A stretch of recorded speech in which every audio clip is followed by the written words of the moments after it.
আসসালামু আলাইকুম, স্বাগতম সবাইকে। কুকিং হাউজের আজকের আয়োজনে আপনাদের জন্য নিয়ে এসেছি সকলের ভীষণ পছন্দের চিংড়ি মাছের দারুণ মজাদার একটি রেসিপি। আজকে রান্না করব নারিকেলের দুধ দিয়ে চিংড়ি মাছ ভুনা বা চিংড়ির মালাইকারি। নারিকেলের দুধ দিয়ে এই চিংড়ি মাছের ভুনাটা খেতে এত বেশি টেস্টি এবং মজার হয় যে সবাই ভীষণ পছন্দ করবে। আর এটা রান্না করা খুবই সহজ, আমি খুব সহজ রেসিপিতে আপনাদের সাথে শেয়ার করেছি, আশা করছি ভালো লাগবে। এখানে আমি মাঝারি সাইজের 15টা মতো চিংড়ি নিয়ে নিয়েছি। চিংড়িটা ভালোভাবে কেটে ধুয়ে পরিষ্কার করে নিয়েছি। আর চিংড়ির উপরে যে খোলটা, সেই খোলটা কিছুটা ফেলে দিয়েছি আর অল্প কিছু রেখেছি। আর চিংড়ির পিঠের কাছে যে কালো রগটা থাকে, সেই রগটাও আমি ফেলে দিয়েছি। চিংড়ি মাছগুলো ভালোভাবে ধুয়ে পরিষ্কার করে নিয়েছি। এটা বড় চিংড়ি দিয়ে একইভাবে রান্না করে নেওয়া যাবে। প্যানে এখন পরিমাণ মতো তেল দিয়ে দেব। তেলের মধ্যে কিছুটা লবণ দিয়ে দেব আর দিয়ে দেব সামান্য হলুদের গুঁড়া। তেলের সাথে এখন লবণ এবং হলুদটা নেড়েচেড়ে মিলিয়ে নেব। আমি প্রথমে চিংড়ি মাছগুলো ভেজে নেব, যার কারণে হলুদ লবণ তেলের মধ্যে দিয়ে দিলাম। আর হলুদ লবণ তেলের মধ্যে দিয়ে দিলে মাছগুলো ভাজতে গেলে তেলটা আর ছিটে গায়ে লাগবে না। এখন মাছগুলো তেলের মধ্যে দিয়ে হালকা একটু ভেজে নেব।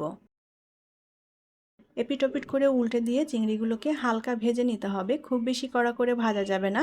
চিংড়ি মাছগুলো যদি একটু বেশি সময় ধরে ভাজা হয় তাহলে মাছটা কিন্তু অনেক শক্ত হয়ে যায়, আর শক্ত হয়ে গেলে মাছটা খেতে তেমন একটা ভালো লাগবে না। আমি এপিট ওপিট উল্টে দিয়ে জাস্ট 2 মিনিটের মতো ভেজে নিয়েছি মাছগুলো। এখন মাছগুলো তেল থেকে তুলে নেব।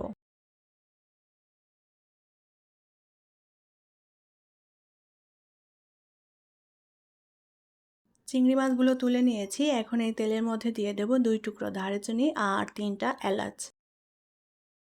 এখন দিয়ে দেব 1.5 টেবিল চামচ পরিমাণ পেঁয়াজ বাটা। হাফ চা চামচ করে দিয়ে দেব আদা এবং রসুন বাটা। এবার এই মশলাটা একটু ভেজে নেব যাতে এগুলোর কাঁচা গন্ধ চলে যায়। অল্প আঁচে ভালো করে নেড়েচেড়ে পেঁয়াজ আদা রসুন ভেজে নিয়েছি, মশলাটার কাঁচা গন্ধ চলে গিয়েছে।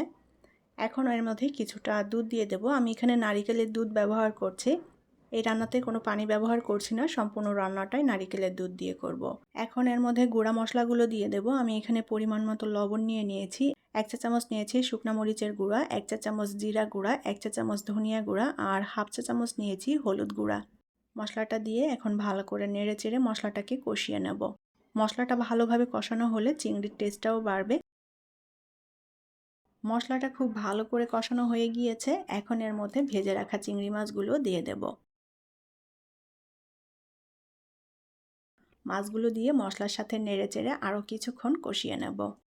এই পর্যায়ে চিংড়ি মাছটা মশলার সাথে ভালো করে কষানো হলে চিংড়ি মাছের মধ্যে মশলাটাও মিশে যাবে সুন্দর মতো, আর খেতেও ভালো লাগবে। অল্প আঁচে আমি 2-3 মিনিটের মতো মশলার সাথে চিংড়িটা খুব ভালো করে কষিয়ে নিয়েছি। এখন এর মধ্যে নারিকেলের দুধ দিয়ে দেব। আমি এখানে টোটাল 1.5 কাপের মতো নারিকেলের দুধ ব্যবহার করেছি। দুধটা দিয়ে একটু আলতো করে নেড়েচেড়ে মিলিয়ে নেব। ঝোলটা ভালো মতো ফুটে উঠেছে। এখন এর মধ্যে দিয়ে দেব কয়েকটা কাঁচামরিচ। কাঁচামরিচগুলো সামান্য একটু চিড়ে দিয়েছি যাতে করে একটু ঝাল ঝাল বের হয় আর সুন্দর একটা ফ্লেভারও আসে। নারিকেলের দুধ দিয়ে চিংড়ি ভুনা রান্না করা হয়ে গিয়েছে। ঝোলটা এরকম মাখো মাখো রেখেছি। এখন এটা নামিয়ে পরিবেশন করব। নারিকেলের দুধ দিয়ে চিংড়ি মাছ ভুনা বা চিংড়ির মালাইকারিটা আমি সাদা পোলাওয়ের সাথে পরিবেশন করেছি। পোলাওয়ের সাথে খেতে দারুণ লাগে, তাছাড়া সাদা ভাতের সাথেও পরিবেশন করা যায়। আশা করছি আমার আজকের রেসিপি আপনাদের ভালো লেগেছে। রেসিপিটি ভালো লাগলে প্লিজ ভিডিওটি শেয়ার করবেন। পরবর্তী রেসিপি দেখার আমন্ত্রণ জানিয়ে বিদায় নিচ্ছি। আল্লাহ হাফেজ।